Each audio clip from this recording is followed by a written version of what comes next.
नमस्कार मित्रों, आयुषी अवधि लोकगीत में आप सभी का स्वागत है। आज मैं आप लोगों को एक अवसान माता की कथा सुनाने जा रही हूँ। अगर कोई गलती होगी तो क्षमा कीजिएगा। एक देवरानी जेठानी थी।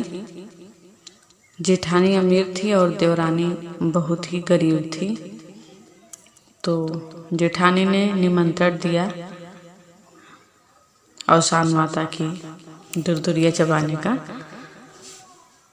तो देवरानी सोच रही हैं, निमंत्रण तो ले लिया उन्होंने, सोच रही हैं कि मैं कैसे जाऊंगी, मेरे पास तो एक ही साड़ी है।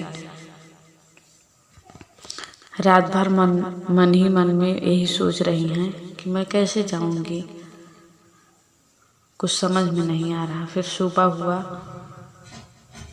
फिर नदी के किनारे चली जाती हैं रोते हुए। उसके बाद जो है साड़ी धुल करके वहीं नदी के किनारे घास फूस पर फैला देती हैं। सोचती हैं कि अभी जब तक मैं नहाऊंगी तब तक ये सूख जाएगी।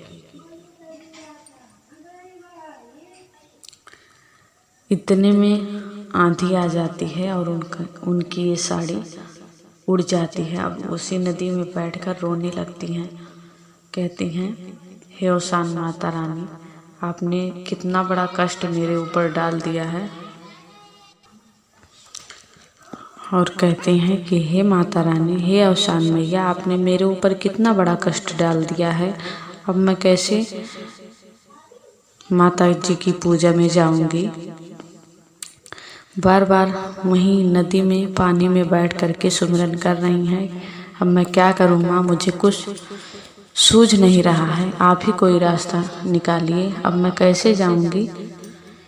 तो माता रानी की कृपा होती है और एक खूब सुंदर सी साड़ी उसी नदी में तैरते हुए केले के पत्ते पर आ रही थी और जाकर उनके पास ही रुकती है। तो उन्होंने उठा लिया और फिर निकल करके पहन करके पूजा में आ जाती हैं। तो जेठानी देखती हैं तो उनको जलन होती है। सोचती हैं पता नहीं कहाँ से ये भिखारिन जो है इतना बढ़िया साड़ी पा गई है। इतना बढ़िया साड़ी तो मेरे पास नहीं है। अब पूजा कर रही पर मन ही मन यही उनकी साड़ी देख रही हैं और सोच रही हैं पता नहीं कैसे आ गई इतनी बढ़िया साड़ी। मैं इतना अमीर हूँ फिर भी मेरे पास नहीं है। पूजा में मन उनका नहीं लग रहा है पर उनका ध्यान वहीं उसी साड़ी में है। फिर उसके बाद पूजा समाप्त हुई। फिर तुरंत जो है सब लोग चले गए। तुरंत जाके उनके घर पहुँची, कहीं कि बताओ इतनी बढ़िया साड़ी तुम कहाँ से पाई। कहीं अरे मिल गई मुझे, कहीं नहीं बताओ कहीं चुरा के लाई होगी। उन्होंने कहा दीदी नहीं, मैंने चोरी नहीं किया है, ऐसी ऐसी बात थी। मैं नदी के किनारे गई थी और धो करके फैलाई थी, मेरे पास और साड़ी नहीं थी। तो आधी आई उड़ गई। तो मैंने माता रानी का सुमिरन किया और कहा कि माता रानी मेरी लाज बचाइए। माता रानी की कृपा हुई, माता रानी ने मुझे इतनी बढ़िया साड़ी दी। उन्होंने सोचा कि मैं भी अब ऐसा ही करूँगी। और अगला बृहस्पतिवार आता है तो वो भी वैसे चली जाती हैं, फटा चिथरा पहन के चली जाती हैं और धुल करके फैला देती हैं। और इतने में आंधी आई, माता रानी की कृपा थी, आंधी आई और उनकी भी साड़ी उड़ गई। अब खूब माता रानी को मना रही हैं कि माता रानी मेरी भी लाज बचाइए, मेरी भी लाज बचाइए। खूब सुमिरन कर रही लेकिन जो है कुछ नहीं हुआ। समय बीतता गया और पूजा का समय भी निकल गया। और अब जो है बच्चे लोग सभी परिवार के सभी सदस्य ढूंढने लगे कहाँ चली गई कहाँ चली गई, पर उनका कुछ भी अता पता नहीं। वहीं पानी में दिन भर बैठी रही। जब शाम हुआ तब घर को वापस आती हैं। अंधेरा हुआ, अंधेरे में आई। फिर उसके बाद वस्त्र पहनी। फिर घर वाले पूछने लगे तो सारी व्यथा उन्होंने बताई कि ऐसे ऐसे हुआ। तो सभी ने समझाया उनको कि मम्मी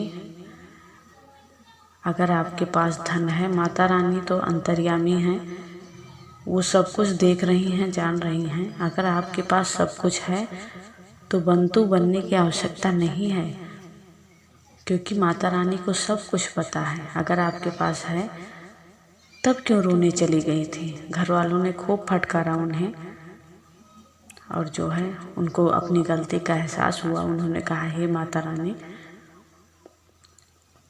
हमारे पास सब कुछ है, लेकिन मैंने लालच में आकर ऐसा किया। आप मेरी गलती को क्षमा कीजिए। अगला बृहस्पतिवार आएगा, मैंने आपकी पूजा को खंडित किया है। अगला बृहस्पतिवार आएगा तो मैं भी आपकी पूजा करवाऊंगी। आप सभी की मनोकामना पूर्ण करें। जय माता दी।